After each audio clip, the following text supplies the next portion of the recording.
थे last term पे मतलब मैग्नेटिक मोमेंट। और मैग्नेटिक मोमेंट क्या होता है, आई इंटू ए, और डायरेक्शन और मैग्नीट्यूड दोनों हमने डिफाइन किए थे। तो मैग्नेटिक मोमेंट कैपिटल एम से रिप्रेजेंट करते हैं आई इंटू ए, अगर एक टर्न का कॉइल है। ए एरिया वेक्टर है आपका, और एरिया वेक्टर की डायरेक्शन हम लोग कैसे कंसीडर करते हैं कि जो आपको करंट की डायरेक्शन गिवन हो, राइट हैंड की फिंगर उस लूप के करंट की डायरेक्शन की तरफ कर्लिंग करिए, क्लॉकवाइज या एंटी क्लॉकवाइज, उससे एरिया वेक्टर की डायरेक्शन आती है और इसके करस्पॉन्डिंग हम लोग मैग्नेटिक मोमेंट फाइंड आउट कर सकते हैं। क्लियर। आज हम कुछ एग्जाम्पल जो आपको दिए थे, ठीक है ना, उनके बेसिस पे पेज नंबर 28 पे आप देखिए कि 3 एग्जाम्पल हमने इससे रिलेटेड आपको प्रोवाइड किए। क्लियर। उसमें देखिए फर्स्ट प्रॉब्लम हमारी है कि एक ये ट्रायंगल दिया हुआ है। अब इस ट्रायंगल का मैग्नेटिक मोमेंट हमें कैलकुलेट करना है, और ये हमारे पास एक्स एक्सिस कोऑर्डिनेट सिस्टम, इसको मानना है ये एक्स है ये वाई है, विद वेक्टर आपको कैलकुलेट करना। तो यहाँ देखो सबसे पहले एरिया वेक्टर की डायरेक्शन, तो हमने क्या किया, ये कर्लिंग ऐसे, ये कर्लिंग ऐसे हो रही है, किधर आ रही है आपके एंटी क्लॉकवाइज। एंटी क्लॉकवाइज में एरिया वेक्टर किधर जाएगा, अपवर्ड डायरेक्शन में। तो ये एरिया वेक्टर की डायरेक्शन हमारे पास आ रही है अपवर्ड डायरेक्शन एरिया वेक्टर। यहाँ से देखो जो कोऑर्डिनेट सिस्टम आपने लिया हुआ है आई क्रॉस जे, ये के अपवर्ड डायरेक्शन क्या होगी, के डायरेक्शन। तो पहली प्रॉब्लम से हम लोग लिख सकते हैं area vector this equal to 10 centimetre 20 centimetre, इसको मीटर में कन्वर्ट कर लिया area, half base into height, तो ये हो गया हाफ बेस 0.1 इंटू 0.2 और डायरेक्शन के कैप। क्लियर। यहाँ देखिए क्या हो गया, area of the triangle half base into height, half base ठीक है ना 0.2 और हाइट 0.1/2, और डायरेक्शन मैंने कहा कर्लिंग ऑफ फिंगर। ये देखो कैसा लूप है, लूप है एंटी क्लॉकवाइज। एंटी क्लॉकवाइज में राइट हैंड के फिंगर को कर्ल करेंगे, थंब की डायरेक्शन आपका एरिया वेक्टर की डायरेक्शन होगी। तो यहाँ से ये एरिया वेक्टर आ गया हमारे पास, कितना आ गया, ए वेक्टर इक्वल टू हमारे पास आ गया यहाँ पे ये 2 10⁻², तो ये हो गया 10⁻² के। अब magnetic moment simply M equal to vector I current आपको दे रखी है 10 एम्पियर, तो 10 इंटू 10⁻² क्यूब है, बहुत सिंपल है। देखो 0.1 क्यूब, और इसका unit ampere into metre square. Clear है दिस। इसी तरीके से सेकंड वाले क्वेश्चन, ठीक है ना, सेकंड पार्ट जो दिया हुआ है, एक स्क्वायर दिया होगा और स्क्वायर का एरिया वेक्टर आपको निकालना है। बस बात होगी, स्क्वायर का एरिया तो निकाल ही लेंगे। तो सेकंड वाले क्वेश्चन में देखो सेकंड पार्ट जो आपको गिवन है, इसे में हम बता देते हैं यहाँ पे। ये फर्स्ट पार्ट हो गया आपका। सेकेंड पार्ट में एरिया वेक्टर आपका ये लूप है, और करंट की डायरेक्शन इसमें गिवन है क्लॉकवाइज डायरेक्शन ये। तो जब ये क्लॉकवाइज डायरेक्शन करंट है, तो यहाँ पे एरिया वेक्टर डायरेक्ट हो गया हमारे पास। इसका एरिया निकाल लीजिए, साइड में कितने 20 और 10 सेंटीमीटर रेक्टेंगल के, ये 20 सेंटीमीटर है और ये आपका 10 सेंटीमीटर है साइड, इस रेक्टेंगल की साइड ये 10 सेंटीमीटर हो गई। और करंट की वैल्यू गिवन है आपको 15 एम्पियर। करंट की वैल्यू हमारे पास गिवन है, ये जो वैल्यू गिवन है 15 एम्पियर है। तो करंट हमारे पास यहाँ 15 एम्पियर गिवन है, ये आई की वैल्यू, यहाँ से देखो एरिया वेक्टर आपका आ गया, रेक्टेंगल का एरिया 0.1 इंटू 0.2। क्लियर। ये देखो डायरेक्शन कैसे बता रहा है, थंब किधर जा रहा है, क्लॉक वाइज में कर्लिंग ऑफ फिंगर। देखो कर्लिंग ऑफ फिंगर को क्लॉक वाइज क्या थंब इंडिकेट करा, इनटू द प्लेन।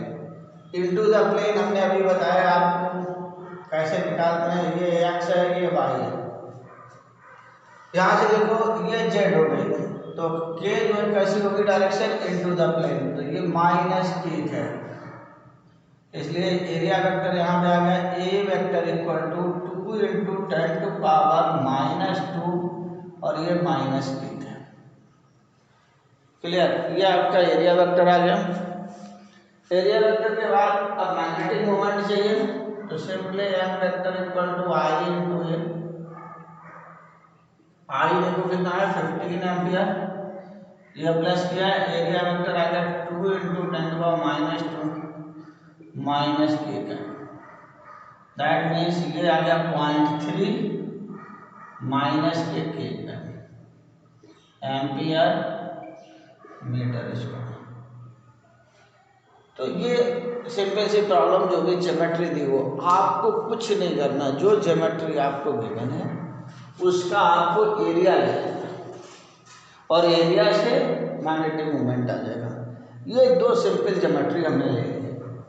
अब मैंने ज्योमेट्री को जरा चेंज कर दिया। देखो ये जो थर्ड प्रॉब्लम हमारी दिख रही है, इसमें हमारे पास दो स्क्वायर, एक हॉरिजॉन्टल में है एक वर्टिकल में है। तो इस प्रॉब्लम को हम लोग कैसे डिस्कस करेंगे, और जो करंट की डायरेक्शन है वो आपको दिख रही है कैसे हो रही है। तो ऐसे केसेज में जो हॉरिजॉन्टल आपको दिख रहा है अपीयर हो रहा है, ये जो स्क्वायर हो रहा है इसको कंप्लीट कर दें, और जो वर्टिकल स्क्वायर है इसको भी कंप्लीट कर दें, क्योंकि ये जो हॉरिजॉन्टल स्क्वायर है इसका मैग्नेटिक मोमेंट वर्टिकल होगा, प्लेन के परपेंडिकुलर होता है, और ये जो वर्टिकल है उसका भी प्लेन के परपेंडिकुलर, दैट मींस उसका हॉरिजॉन्टल होगा। तो जरा चेक करते हैं हॉरिजॉन्टल और वर्टिकल में। तो हमने क्या किया, इस थर्ड प्रॉब्लम को देखो, ये दो लूप में कन्वर्जन कर दिया, दो स्क्वायर बन गए। ये हमारे पास करंट की डायरेक्शन आ गई। दूसरा हमने एक देखो यहाँ पे जो थर्ड वाला ये स्क्वायर बनाया है, तो देखो इस तरीके से ये बना है, ये हॉरिजॉन्टल स्क्वायर ही है, नहीं तो आप पैरेललोग्राम समझ लें। ये एंगल हमारे पास जो यहाँ हमने बनाया है, ये एंगल π/2 है, स्क्वायर है, हॉरिजॉन्टल है, इसलिए बना है। अब यहाँ से देखो इस तरीके से, तो हमारे में यहाँ पे बीच में कोई करंट नहीं थी। यहाँ देखो सेम करंट हमने क्या किया, स्क्वायर में जब डिवाइड किया तो ये जो सेम करंट हमारे पास आई है वो इस तरीके से यहाँ से इधर आ रही और यहाँ से इधर जा रही, तो नेट बीच वाले जो ब्रांच है दोनों के साथ एसोसिएट हो रहे, उसमें नेट करंट आपकी कितनी हो जाएगी, 0। इसलिए कोई इफेक्ट नहीं आया इस प्रॉब्लम, मतलब प्रॉब्लम को आप सब्स्टिट्यूट तो करोगे, लेकिन ये ध्यान रखना कि जो भी चेंज कर रहे हो उससे गिवन प्रॉब्लम में हमारा कोई चेंज नहीं होना चाहिए, ये इंश्योर कर लेना। क्लियर। अब ये इंश्योर कर लिया, तो यहाँ से देखो जो डायरेक्शन हमारे पास थी ये वाई थी, ये एक्स ले रही है आप, ये वाई, यहाँ पे अब जेड डायरेक्शन जो आ गई वर्टिकल में ये वाई ले रही है, ठीक है ना, ये हॉरिजॉन्टल एक्स ले रही है।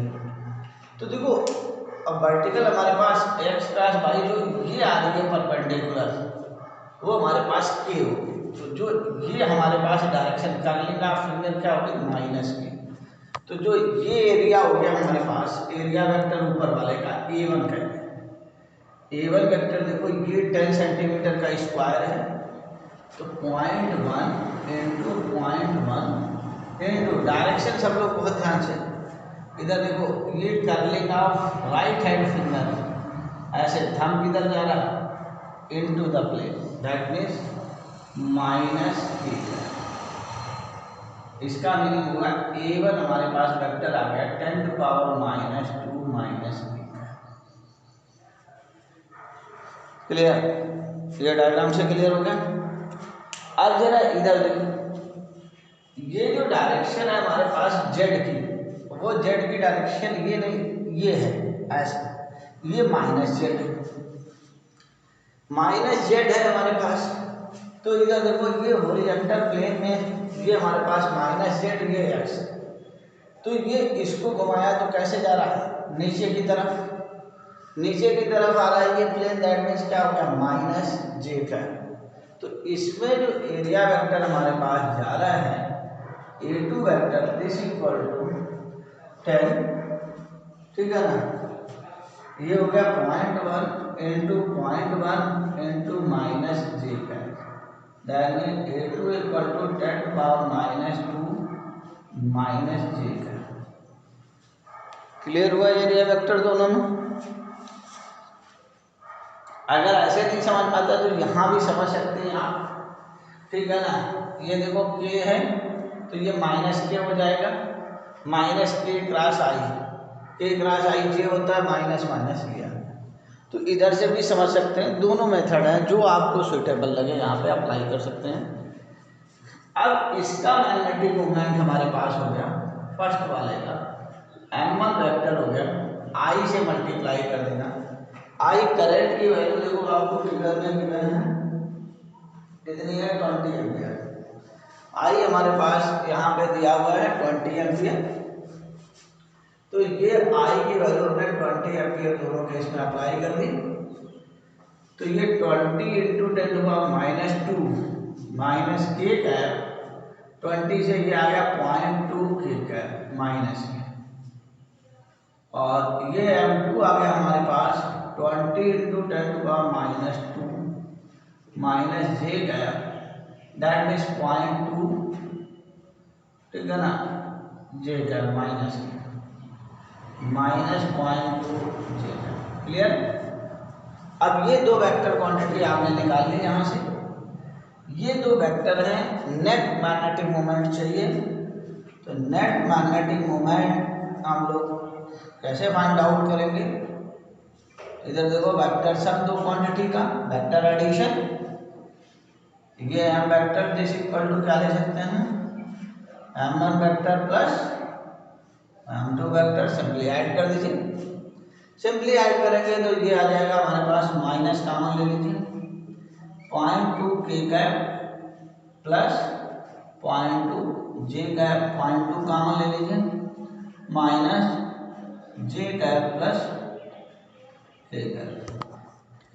तो ये हमारे पास आंसर है गया इसका। तो ये हमारी प्रॉब्लम नंबर 3 थी। नेक्स्ट देखो, तो ये मैग्नेटिक मोमेंट है, कुछ प्रॉब्लम हमने डिस्कस की इसके बेसिस पे।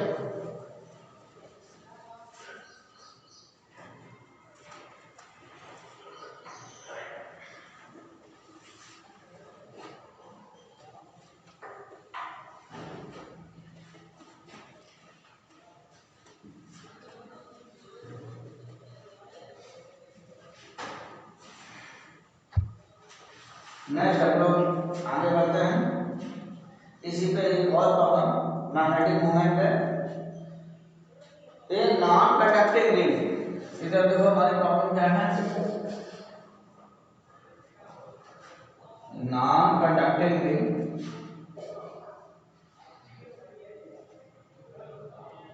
और इस नॉन कंडक्टिंग रिंग को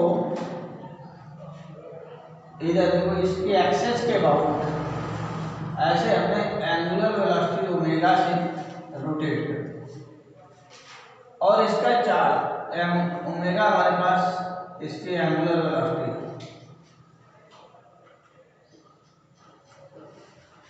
क्यू चार्ज है हमारे पास, और इस रिंग का मास दिया हुआ है, रेडियस भी गिवन है, ये सारी क्वांटिटीज आपको गिवन है। अब मैं इस रिंग का मैग्नेटिक मोमेंट फाइंड आउट करूँ, क्या निकालना है? Magnetic moment. यहाँ पे आपको करंट नहीं दे रखी है, ठीक है ना, करंट नहीं दे रखी है।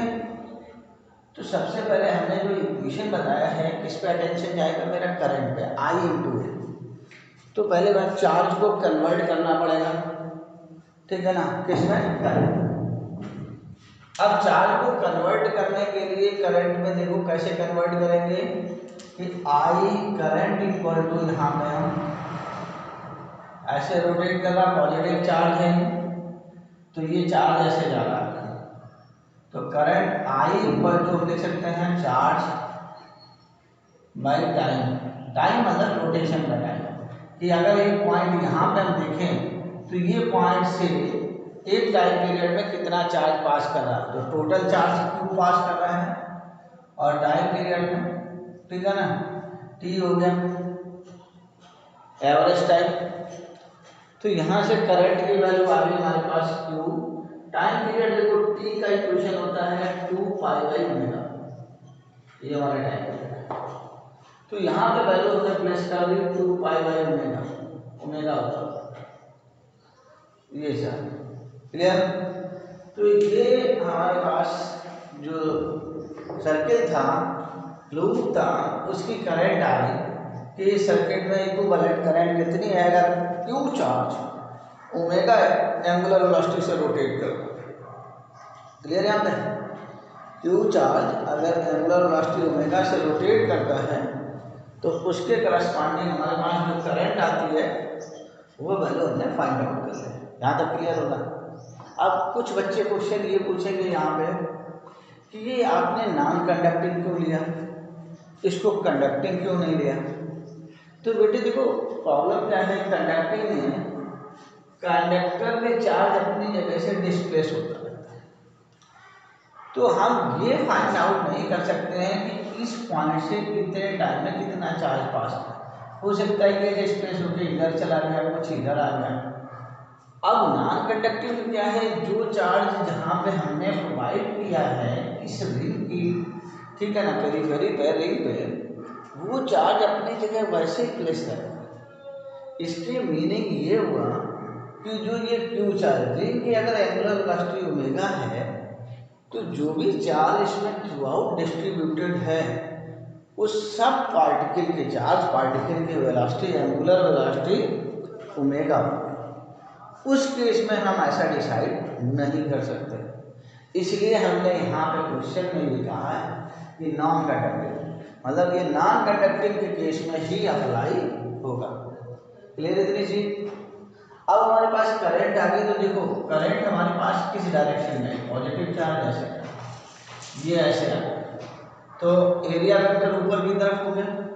तो मैग्नेटिक मोमेंट हमारे पास डायरेक्ट लिख दो, πr² इंटू एरिया वेक्टर, ये के कैप हो गया, और इंटू आई। अब हमारे पास ये मैग्नेटिक मोमेंट आ गया, आई की वैल्यू लग गया यहाँ पे, ठीक है ना। तो आई की वैल्यू देखो Q omega by 2π into πr² into K vector form, pi से पाई कैंसिल। अगर इसका मैग्नीट्यूड चाहिए आपको, मैग्नेटिक मोमेंट, तो ये हमारे पास रिजल्ट आ रहा है Q omega r² by 2। Clear, ये रिजल्ट आ रहा है हमारे पास। मैग्नेटिक मोमेंट का जो रिजल्ट आ रहा है हमारे पास वो ये आ रहा है। क्लियर है क्या। अब हमें क्या चाहिए नेक्स्ट, इसका एक पार्ट ये मैग्नेटिक मोमेंट हो गया, दूसरा पार्ट हमें रेशियो चाहिए magnetic moment by angular momentum, इसको जे लिख लीजिए। तो एंगुलर मोमेंटम का ये रेशियो चाहिए, मैग्नीट्यूड का हमें ये रेशियो चाहिए। क्लियर, इनके दोनों के मैग्नीट्यूड का रेशियो निकालना है। तो देखो यहाँ पे फर्स्ट पार्ट तो ये हो गया आपका, सेकेंड मैग्नेटिक मोमेंट आपने निकाल लिया। अब सेकेंड पार्ट में एंगुलर मोमेंटम देखो, थोड़ा सा मैकेनिक्स का हम यूज करते हैं यहाँ पे, और आपको 11th का टॉपिक मोमेंट ऑफ इनर्शिया से related, angular momentum J this equal to I into omega. Angular momentum को नहीं याद आ रहा हो तो सिंपल वे में ऐसे याद रख सकते हैं, कैसे, linear momentum M to B. तो एनालॉगस प्रॉपर्टी है इसकी रोटेशन की, एंगुलर मोमेंटम। तो मोमेंट जो मास है वो रिप्लेस हो जाता है इनर्शिया से, और जो v है वो एंगुलर वेलोसिटी ओमेगा से। अब यहाँ से देखो, ये रिंग है, रिंग का मोमेंट ऑफ इनर्शिया, तो रिंग का मोमेंट ऑफ इनर्शिया होता है mass into R square into omega. ये मैग्नेटिक, ये मोमेंट ऑफ इनर्शिया होगा, ये हमने एंगुलर मोमेंटम निकाला। अब मैग्नेटिक मोमेंट देखो कैपिटल एम से मास स्मॉल एम से रिप्रेजेंट करा, तो ये capital M divided by J, ये रेशो। एम देखो यहाँ पे लिखा हुआ Q omega R square by 2 divided by small M R square omega. यहाँ तक क्लियर हुआ? यहाँ से देखो ओमेगा आर स्क्वायर कैंसिल हो गया, ये टर्म आ गया क्यू बाई 2। तो यहाँ से magnetic moment by angular momentum का जो रेशियो आपको मिल रहा है, ये बहुत ही यूजफुल रिजल्ट है। बहुत सी प्रॉब्लम सॉल्व करने के लिए एक शॉर्ट टेक्निक टाइप का काम करेगा कि कितनी भी कॉम्प्लिकेट प्रॉब्लम होगी, अगर क्योंकि हमें सिंपल वे में एंगुलर मोमेंटम निकाल सकते हैं। मैग्नेटिक मोमेंट थोड़ा टिपिकल हो जाता है, रिंग के केस में तो आसान से निकाल दिया। मैं अभी एक केस आपको बताऊंगा जहाँ पर थोड़ा टिपिकल होगा। तो ऐसे केसेज में एम बाई जे जो हम करते हैं वो बहुत ही आसान हो जाता है, क्यू बाई 2m से बहुत आसानी से निकाल सकते हैं। तो ऐसे ही मैंने कुछ एग्जाम्पल आपके लिए कंसिडर किए हैं, जरा उन पे देखते हैं। नेक्स्ट प्रॉब्लम उसी 29 पेज पे आप देखिए, first second disc solid sphere और हमने लिया है, और उन सब पे मैग्नेटिक मोमेंट आपको निकालना है। और सिंपल वे में ये इसलिए रेशियो निकाला कि आपको जितनी भी ज्योमेट्री ऐसी है नॉन कंडक्टिंग के केस में, ये फार्मूला यूज करके बहुत आसानी से मैग्नेटिक मोमेंट निकाल सकते हैं। तो यहाँ देखो हमने प्रॉब्लम आपको ली, ठीक है ना, find the magnetic moment, find the magnetic moments. और इसमें देखो ये फर्स्ट डिस्क, दूसरा सॉलिड स्फीयर, थर्ड आप देखो होलो स्फीयर, ये 3 डिवाइस और all 3 are non conducting, all 3 are non conducting. और यहाँ पे जो हमारे पास एंगुलर वेलोसिटी है वो ओमेगा है, मास m है, रेडियस r है। ये जो सिंबल दिए हुए हैं इनका सबका यूजुअल मीनिंग है। यूजुअल मीनिंग है तो फर्स्ट केस में देखिए हम लोग डिस्कस करते हैं। अगर ये डिस्क है, डिस्क के केस में मैं दोनों मेथड आपको बताता हूँ, लेकिन कितना इजी होता है इस मेथड से, और पहले बेसिक मेथड बताता हूँ। ये डिस्क, अब बेसिक मेथड क्या है हमारा मैग्नेटिक मोमेंट निकालने के लिए, आई इंटू ए। तो ये सेंटर है, सेंटर से हमने x डिस्टेंस पे एक रिंग कट कर लिया,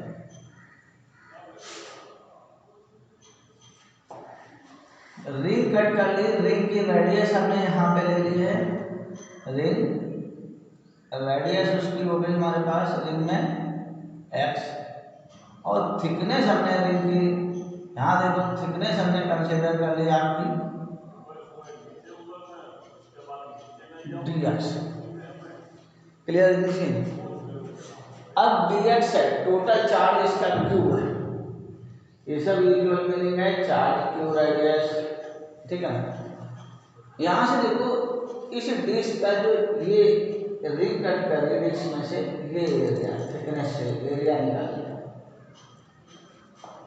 तो पहले टाइम पीरियड से हमारे पास इधर करंट डी क्यू निकाल लें, तो देखो डी क्यू इसका आ जाएगा Q divided by pi are square per unit area disc का केस में। इसके बाद इसका एरिया रिंग का एरिया यहाँ पे आया 2πx into D X. Clear हुआ? ये डिस्क का चार्ज हो गया, डिस्क से रिंग का चार्ज निकाल लिया, पाई से पाई कैंसिल, डी क्यू निकाल लिया आपने 2q x dx divided by R square. ये स्टेप आपको क्लियर हो रही सबको? बेसिक मेथड ये हम लोग करते आए, centre of mass movement of inertia जब करते थे तो सब यही करते आए, उसी से हमने ये टर्म निकालते हैं। अब इस टर्म के बाद हम लोग आते हैं डी क्यू के बाद करंट इसमें, तो जो डी आई करंट होगी हमारे पास D Q by time period T. D Q हमने लिख लिया 2q x dx divided by R square. Time period हो गया हमारे पास 2π/ओमेगा। क्या हो गया? 2π/ओमेगा ऊपर 2 से 2 कैंसिल हो गया, इसलिए डी आई करंट हमारे पास आ गया यहाँ कितनी आ गई? Q omega x D x divided by pi are square. Clear? ये हमने क्या निकाल ली? D I current. सबको क्लियर हो रहा है? यहाँ पे डी आई करंट की वैल्यू कितनी होगी? अब देखो इसमें ये रिंग है, रिंग की करंट पता है तो रिंग का मैग्नेटिक मोमेंट आप आसानी से निकाल सकते हैं। तो D M magnetic moment capital M से रिप्रेजेंट कीजिए, D M this equal to D I current into इसका एरिया पाई एक्स स्क्वायर, ये मल्टीप्लाई कर दिया। इसलिए यहाँ से देखो D M D I pi X square इधर गया, डी आई की वैल्यू रखी हमने Q omega x D x divided by pi are square, ये वैल्यू रख दी। इस वैल्यू से देखो पाई से पाई कैंसिल, अब यहाँ पे इंटीग्रेट कर लो, कंप्लीट आंसर आ जाएगा। कहाँ तक इंटीग्रेट करना है रिंग का? ये 0 टू इसकी रेडियस डिस्क 0 से आर तक, ये 0 से कैपिटल एम, ये 0 से बाहर हो गए, ये कैपिटल एम हमने यहाँ राइट कर दिया। देखो क्या क्या टर्म कांस्टेंट है, Q omega R square, Q omega by R square ये टर्म कांस्टेंट है। दिस ये हो गया X cube M to D X. Clear? 0 to R, यहाँ से देखो आंसर निकला है, लिमिट रख देते हैं direct, Q omega R square by 4, R power 4/4 R square cancel कर दिया। ये मैग्नेटिक मोमेंट आया हमने इस मेथड से निकाला। तो कितना कॉम्प्लिकेट हो रहा है, जरा इमेजिन कर सकते हैं। इसी तरीके से इस सॉलिड स्क्वायर, हॉलो स्क्वायर, जो भी ऐसी ज्योमेट्री है उनके लिए इसकी कॉम्प्लिकेशन कितनी इंक्रीज कर जाएगी, ये समझ वाली बात। अब हमारे पास हमने शॉर्ट टेक्निक क्या निकाली इसमें, इधर देखो ये हमारे पास फर्स्ट मेथड है, कितना लेंथी है। अब सेकेंड हमने इसकी शॉर्ट टेक्निक क्या निकाली थी, सेकेंड मेथड कि m/j, ये सेकेंड मेथड देखो ध्यान से, m/j इधर करते हैं जैसे और क्लियर है। फर्स्ट था हमारे पास, सेकेंड मेथड देखो कितना इजी है आपको ऑब्जेक्टिव प्रॉब्लम सॉल्व करने के लिए। m/j this equal to q/2, ये रिलेटेड m निकालना है तो j की वैल्यू प्लेस करनी, q/2 है, ये मास है इसका, j angular momentum, angular momentum of disc, disc होता है मोमेंटम में से half I omega square, sorry half M R square, I की वैल्यू आई ओमेगा, आई की वैल्यू देखो जे की वैल्यू होती है आई ओमेगा, आई की वैल्यू इसकी half M R square into omega. बस ये वैल्यू लिखनी है, एक लाइन में आंसर। ये देखो मास से मास है, सीधा मतलब मोमेंटम से Q omega R square by 4। Clear? इतनी शॉर्ट टेक्निक है। तो ऐसे ही हम लोग देखेंगे कि मेथड कितने पॉसिबल हैं और उसमें से कौन सा सिंपल मेथड है जो हम लोग अपने ऑब्जेक्टिव क्वेश्चन के लिए, नीट और जेईई के ऑब्जेक्टिव क्वेश्चन को सॉल्व करने के लिए यूज कर सकते हैं। और ये सब चीज़ धीरे धीरे जैसे आप प्रैक्टिस करते रहेंगे, ठीक है ना, दिमाग लगाते रहेंगे, तो धीरे धीरे चीज़ें सारी समझ में आती रहेंगी कि कौन सा मेथड यूजफुल है। क्लियर? अब हम आते हैं नेक्स्ट पे। तो इस तरीके से आप सॉलिड स्क्वायर और हॉलो स्क्वायर का आप लोग कैलकुलेट करेंगे। बस इसी टेक्निक से कैलकुलेट करेंगे क्यू बाई 2 में। खाली आई की वैल्यू प्लेस करनी है अपने आप, एंगुलर मोमेंटम की वैल्यू, ये इन दोनों पार्ट का आ जाएगा। क्लियर हुई? और जो नहीं निकाल पाए वो शाम के समय इवनिंग टाइम में अपने डाउट में डिस्कस करें कि हमें यहाँ प्रॉब्लम आ रही है। नेक्स्ट हम लोग आते हैं आगे पे, ठीक है ना। नेक्स्ट पार्ट में डिस्कस करते हैं मैग्नेटिक फोर्स कि एक करंट कैरिंग वायर है, उस पर हम उसको यूनिफॉर्म मैग्नेटिक फील्ड में अगर प्लेस करते हैं तो उस वायर पे कितना फोर्स अप्लाई होता है। क्लियर? तो यहाँ से फोर्स पे डिस्कशन, करंट कैरिंग वायर पे फोर्स पे डिस्कशन, ठीक है। Magnetic force on current carrying wire in uniform magnetic field. ये मैग्नेटिक फील्ड में है, उसके करस्पॉन्डिंग चेंज भी करें इन मैग्नेटिक।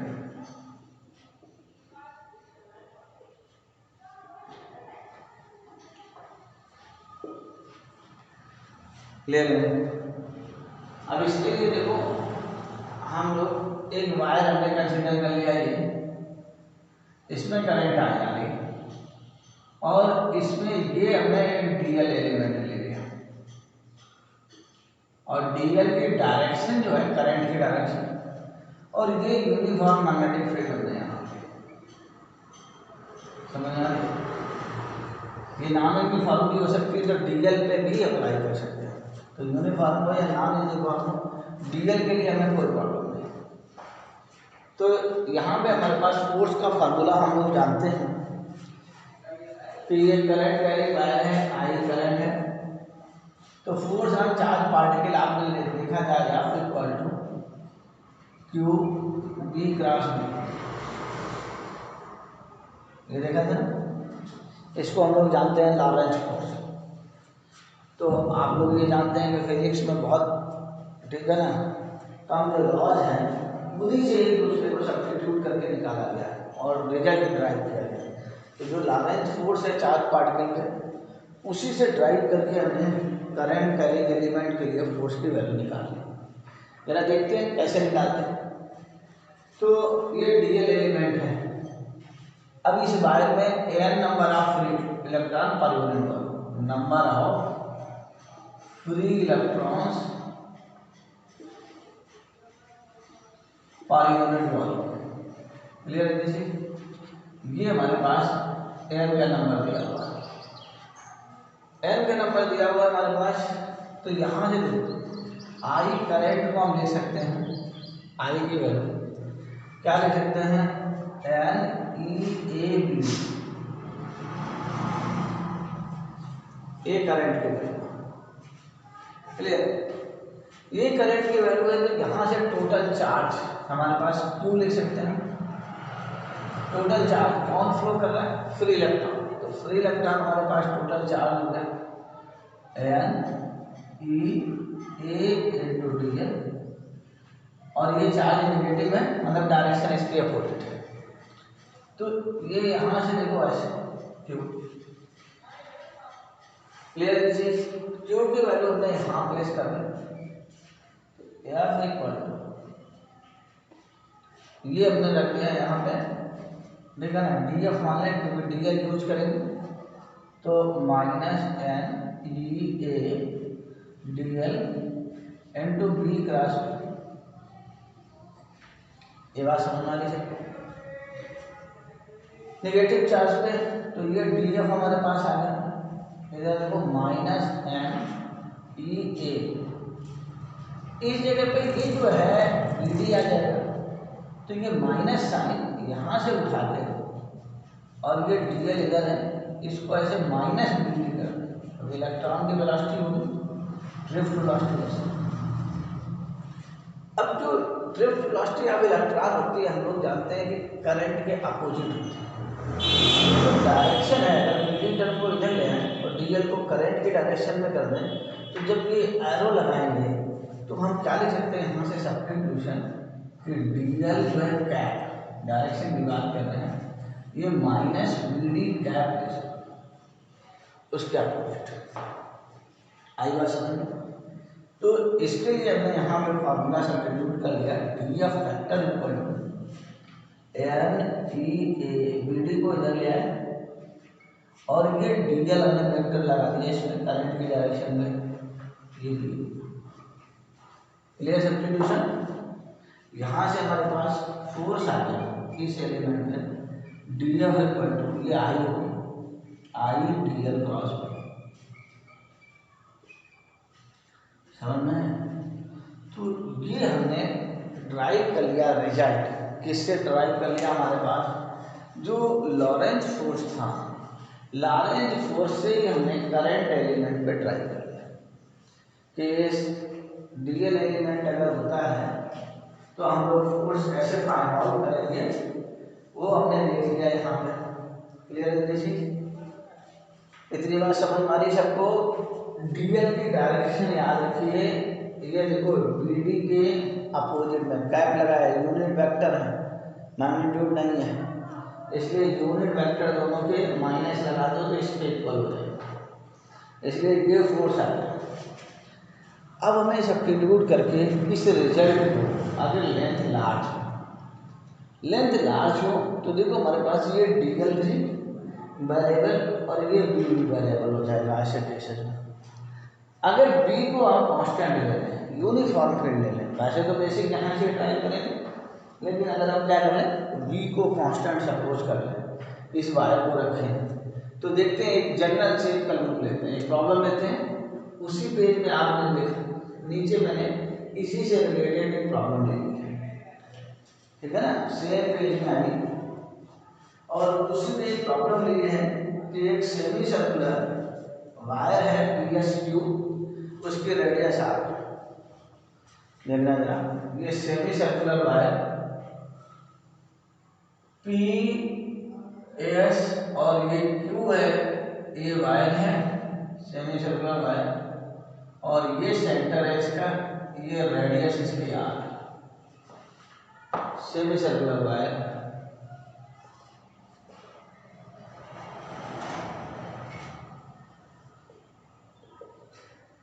और रेडियस आर। अब देखो इसमें जो करंट आपको दिख रही है वो करंट इस तरीके से दिख रही है, ऐसे सेमी सर्कुलर वायर, और ये यूनिफॉर्म मैग्नेटिक फील्ड में ऐसे प्लेस किया हुआ है, ये मैग्नेटिक फील्ड भी है। फाइंड करंट की वैल्यू आई है, find the force in the FM magnetic force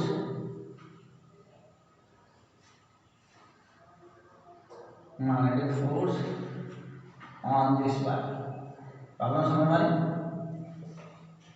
कैसे सॉल्व करेंगे, कैसे सोचना शुरू करेंगे हम लोग कि अभी मैंने आपको क्लू दिया, फार्मूला दिया है, क्या फार्मूला दिया कि अगर डीएल एलिमेंट, स्मॉल एलिमेंट इसका कंसीडर कर लें तो उस पर हम लोग फोर्स की वैल्यू फाइंड आउट कर सकते हैं। तो देखो यहाँ पे ये सेमी सर्कुलर वायर हमने यहाँ बनाया और जरा देखना ये सेंटर है हमारे पास, ये सेंटर से ये हमारी करंट है, इसको मैंने ऐसे ज्वाइन कर दिया, ऐसे ज्वाइन किया तो यहाँ पे जो डीएल एलिमेंट है इधर, ये हमारे पास थीटा एंगल है और ये डी थीटा एंगल है स्मॉल एलिमेंट, क्योंकि हमें डीएल चाहिए लेंथ। जरा इस पार्ट को देखो, ये वाला पार्ट हो गया आर डी थीटा और ये जो डायरेक्शन हो गई ये टेंजेंट की डायरेक्शन ऐसे हो गई। तो डीएल समझ में आ गया कि डीएल अपने हमारे पास डीएल का लेंथ जो हो गया वो आर डी थीटा हो गया और डायरेक्शन इसकी डीएल की क्या होगी, टेंजेंट। डायरेक्शन हमने भी मेंशन कर ली, यहाँ पर डायरेक्शन किसके अलाउंग हुए, टेंजेंट। अब ये डायरेक्शन भी देख ली हमने। अब इस पर फोर्स देखते हैं। फोर्स देखो, ये क्रॉस प्रोडक्ट लिखा हुआ है, लिखा हुआ डीएल क्रॉस प्रोडक्ट करना है तो डीएल की डायरेक्शन में राइट हैंड की फिंगर रखनी है, सेकंड डी की डायरेक्शन में हमें मैग्नेटिक फील्ड की डायरेक्शन में पाम रखनी है, थंब देखो इंडिकेट करो। क्लियर? कैसे देखो जरा डायरेक्शन कैसे डिसाइड करोगे। जो फर्स्ट वेक्टर है, राइट हैंड की finger along the direction of first vector and palm in the direction of second vector। तो देखो ये ऐसे नहीं, राइट हैंड की फिंगर तो है, पाम सेकंड बी अंदर की तरफ ऐसे, थंब किधर जा रहा ऊपर की तरफ, तो ये डायरेक्शन होगी। इसके मतलब यहाँ पे देखो डायरेक्शन, ये ऐसे रखा, ये ऐसे रेडियल डायरेक्शन में, ये आपका डी एफ आ रहा है। इधर आ रहा डी एफ हमारे पास ये आ रहा है। अब ये डी एफ आ रहा है तो पहले डी एफ की वैल्यू निकाल लेते हैं, फिर बात करते हैं। तो डी एफ हमारे पास आ रहा आई डी एल की जगह आर डी थीटा और मैग्नेटिक फील्ड हमारे पास R D theta into B. Clear? इतना पार्ट सबको क्लियर हो रहा? अब यहां से आप देख सकते हैं जब ये पार्ट क्लियर है तो जितने भी एलिमेंट यहाँ पे लाई कर रहे हैं, ये सभी एलिमेंट पे जो फोर्स अप्लाई होगा वो सब रेडियल डायरेक्शन में ऐसे जाएंगे और सभी रेडियल डायरेक्शन में जाएंगे। तो आप देखिए जरा, ये फोर्स, एक फोर्स यहाँ होगा, ये फोर्स के जो हॉरिजॉन्टल कंपोनेंट ये पार्ट आ रहा है, ये एक दूसरे को कैंसिल कर देंगे और इस फोर्स का जो ये कंपोनेंट आ रहा है ये वाला, ये एक दूसरे के ऐड हो जाएंगे।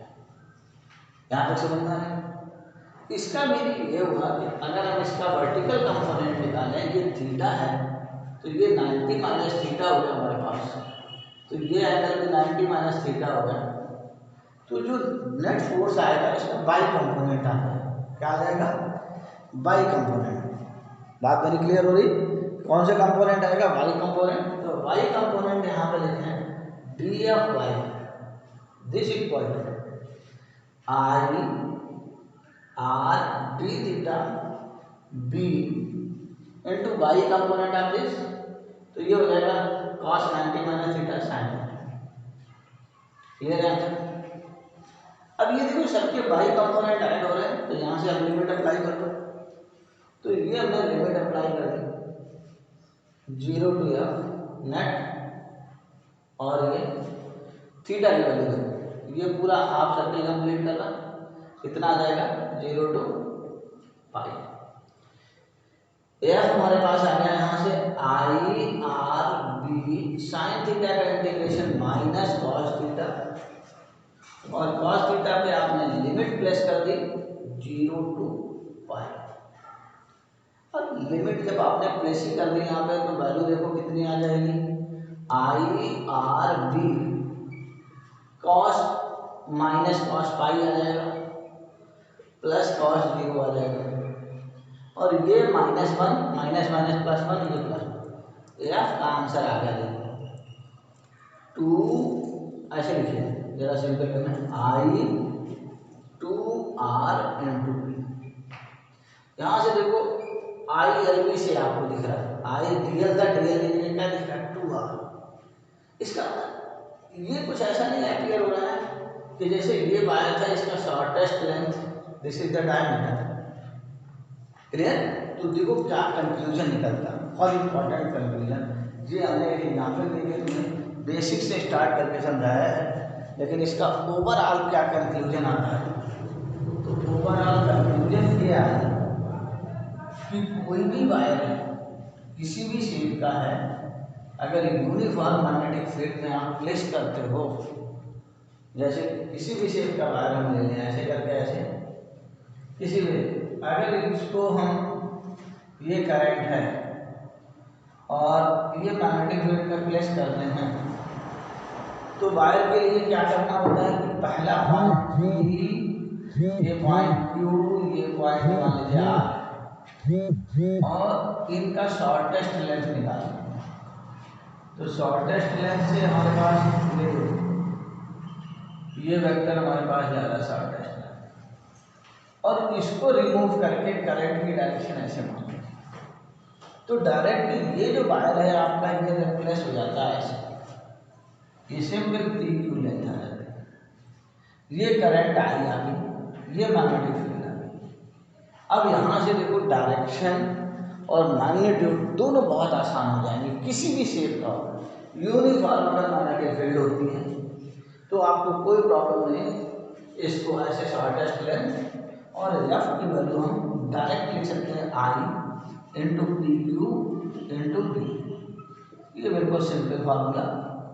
और इसके बाद डायरेक्शन दे दो, डायरेक्शन इस पर नहीं देखनी है, इस पर देखो I DL के पाम अंदर की तरफ, थंब ऊपर की तरफ, ये हमारा नेट फोर्स है, ये डायरेक्शन। क्लियर है? बहुत ही ईजी, बहुत सिंपल वे में इसको सॉल्व कर सकते हैं। अब आप देखते हैं अगर ऐसा लूप नहीं, मैंने क्लोज लूप होता, तो देखो क्लोज लूप होता तो R पॉइंट इस पे आ जाता, तो क्लोज लूप कैसा भी है ऐसे दिया हुआ, और ये करंट का लूप दिया हुआ है ऐसे, I जा रहा है, यहाँ पे DL जो वेक्टर हो जाएगा वो जीरो हो जाएगा, तो जो मैग्नेटिक फोर्स ऐसे केस में आ जाएगा हमारे पास या फिर कोई जीरो, ये इसकी बात ही नहीं करेंगे। इस तरीके से लैब से रिलेटेड जो प्रॉब्लम है हमारी, इस तरीके से बहुत सिंपल वे में हमको सॉल्व करेंगे। क्लियर हो गई ये बात समझ में? तो ये मैग्नेटिक फोर्स से रिलेशन था हमारे पास, ठीक है। अब इसको इसी तरीके से प्रॉब्लम कोई भी ज्योमेट्री हो, हम लोग अपना मेथड यही अप्लाई करेंगे और इस तरीके से कैलकुलेशन करेंगे।